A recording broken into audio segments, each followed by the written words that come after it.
జగన్మోహన్ రెడ్డి గారి మీద గతంలో ఉన్నటువంటి సిబిఐ ఈడీ కేసుల విచారణ ఎంతో కాలంగా కొనసాగుతోంది కదండి. అందులో ఒక కీలకమైన ఇష్యూ ఉందండి. ఈ ఇష్యూని పత్రికలు కూడా పెద్దగా హైలైట్ చేయడంలా. అదేమిటంటే ఆయన వేసినటువంటి వందలాది పిటిషన్లు ఏవైతే ఉన్నాయో ఆయన కేసుల్లో, అందులో ఒక ఇంపార్టెంట్ పిటిషన్ ఏమిటంటే సిబిఐ కేసులు ఈడీ కేసులు ఉన్నాయి కదా, ఈ రెండు సమాంతరంగా విచారణ జరుగుతూ ఉంటే ఆయనతో పాటు విజయసాయిరెడ్డి గారు, ఆయనతో పాటు మిగతా ఎవరైతే నిందితులు ఉన్నారో ఈ కేసుల్లో వాళ్ళందరూ కూడా వెళ్ళారు. ఏమని?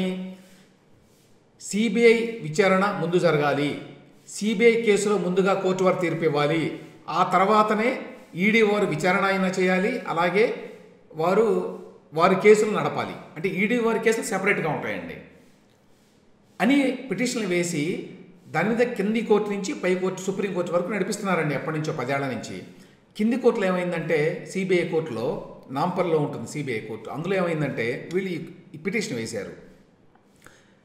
సిబిఐ వాళ్ళు విచారణ జరిపి వాళ్ళ కేసు తేలే వరకు, అంటే ఈ ట్రయల్ కోర్టు వారు జడ్జిమెంట్ ఇచ్చే వరకు ఆ కేసుల్లో, ఆ సిబిఐ కేసుల్లో అప్పటి వరకు కూడా ఎన్ఫోర్స్మెంట్ డైరెక్టరేట్ కేసులు ఏవైతే ఉన్నాయో వాటన్నిటిని తీసి పక్కన పెట్టండి, వాటి మీద విచారణ చేయొద్దు, వాటి మీద తీర్పు ఇవ్వద్దు అని అడిగారు. దాని మీద వాళ్ళు చేయొచ్చు అని ఇచ్చారు. ఆ తర్వాత దాని మీద హైకోర్టుకి వెళ్ళారు. హైకోర్టు వారు జగన్మోహన్ రెడ్డి గారికి అనుకూలంగా ఇచ్చారు. ఆ తర్వాత మళ్ళీ సుప్రీంకోర్టుకు కూడా ఇప్పుడు ఈడీ వాళ్ళు వెళ్ళారు. ఏమిటి విషయం ఇందులో అంటే, ఈడీలోనండి ప్రూవ్ చేయడం చాలా ఈజీ. ఎన్ఫోర్స్మెంట్ డైరెక్టరేట్లో వాళ్ళు ప్రూవ్ చేయాల్సింది ఏంటి? మనీ లాండరింగ్ జరిగింది. ఈ డబ్బులు కార్మలేషియా హోల్డింగ్స్ ఇట్లాంటి కంపెనీలు చాలా ఉన్నాయి. సూట్ కేస్ కంపెనీలు అంటారు వీటిని. సూట్ కేస్ కంపెనీ అంటే ఏంటి? ఆ కంపెనీ ఎటువంటి కార్యకలాపాలు నిర్వహించదు, ఎటువంటి వ్యాపార కార్యకలాపాలు ఉండవు, అయినా కూడా డబ్బులు ఇస్తుంటారు, డబ్బులు తీసుకుంటుంటారు అన్నమాట. వాటిని సూట్ కేస్ కంపెనీలు అంటారు. వాటిని ఎందుకు పెట్టుకుంటారంటే ఈ డబ్బు ఎక్కడి నుంచి వచ్చింది అనేది తెలియకుండా ఉండటానికి. అటువంటి సూట్ కేస్ కంపెనీలు ఒక 20 ఉంటాయి. ఇది ఈ కంపెనీకి వెళ్తుంది, అక్కడి నుంచి ఇంకో కంపెనీకి వెళ్తుంది, అక్కడి నుంచి ఇంకో కంపెనీకి వెళ్తుంది, అక్కడి నుంచి ఇంకో కంపెనీకి వస్తుంది.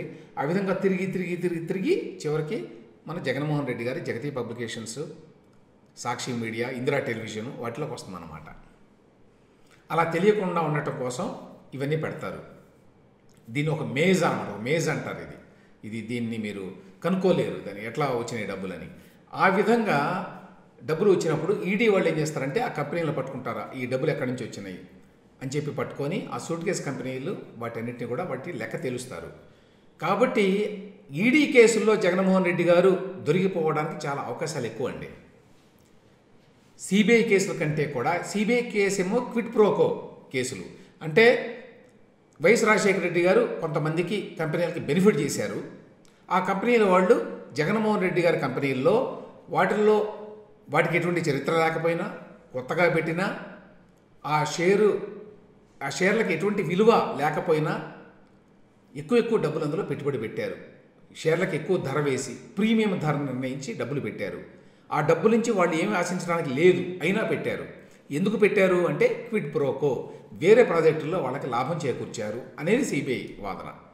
సరే, నేను నేరుగా డబ్బు తీసుకోలేదు, ఎవరు నాకు డబ్బు ఇవ్వలేదు, అయినా ఎవరో రాజశేఖర రెడ్డి గారు ఎవరో ఇస్తే నాకేంటి సంబంధం అని జగన్మోహన్ రెడ్డి గారు వేశారండి అప్పట్లో పిటిషను. రాజశేఖర రెడ్డి గారు ఎవరో ఆయన ముఖ్యమంత్రిగా ఉండగా ఆయన ఫైల్ చూసుకొని సంతకం పెడితే నా మీద ఎట్లా కేసు పెడతారు అని వాళ్ళ నాన్న మీదనే పిటిషన్ వేశాడు. యాక్చువల్గా చాలామందికి తెలియదు.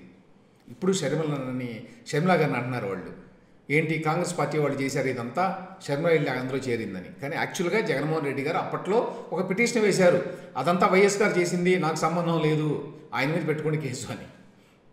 అది పక్కన పెడితే సిబిఐ కేసు అది. మరి ఈడీ కేసు ఏమిటి? నేను చెప్పినట్టు ఈడీ వాళ్ళు ఈ కంపెనీలు ఏవైతే ఉన్నాయో సూట్ కేస్ కంపెనీలు, వీటిలో డబ్బు ఎక్కడి నుంచి ఎక్కడికి వెళ్ళినప్పుడు మీకు డబ్బులు ఎలా వచ్చినాయి దానికి లెక్కలేదు, మీరు డబ్బులు ఎందుకు ఇచ్చారు దానికి లెక్కలేదు.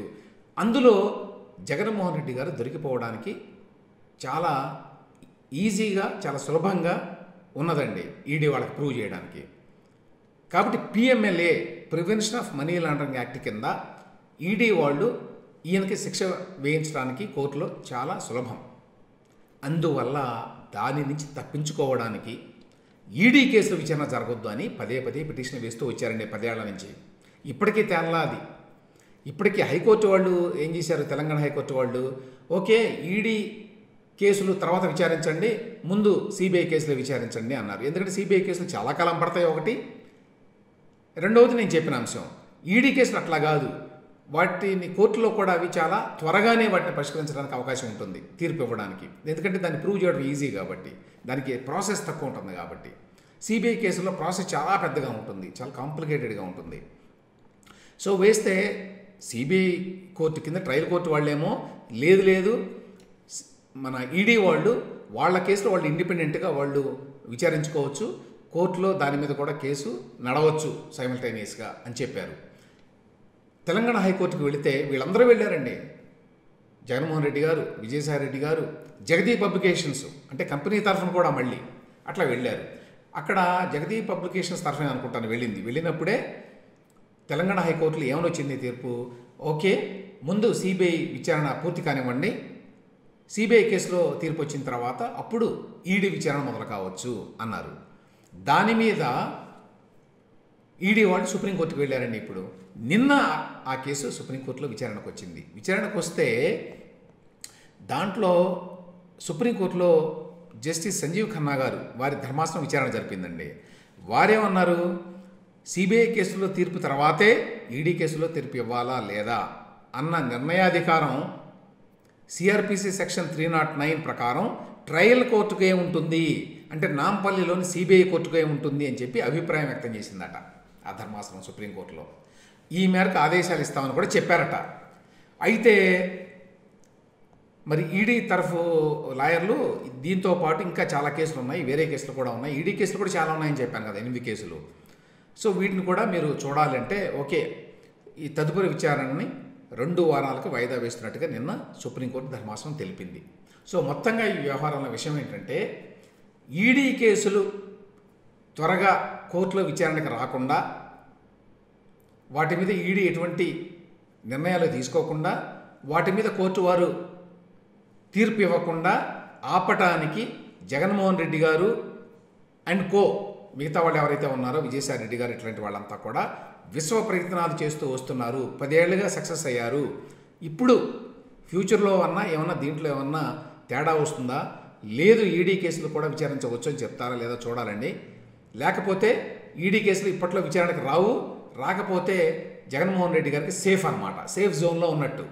సిబిఐ కేసు నడుస్తూ ఉంటుంది కాబట్టి ఇబ్బంది లేదు.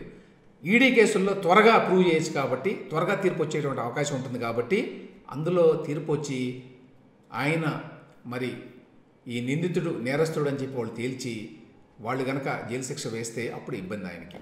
అందుకోసం వీళ్ళు ఈ విశ్వ ప్రయత్నాలన్నీ చేస్తున్నారు ఈడీ కేసులు కోర్టులో దాని మీద తీర్పు రాకుండా ఉండటానికి.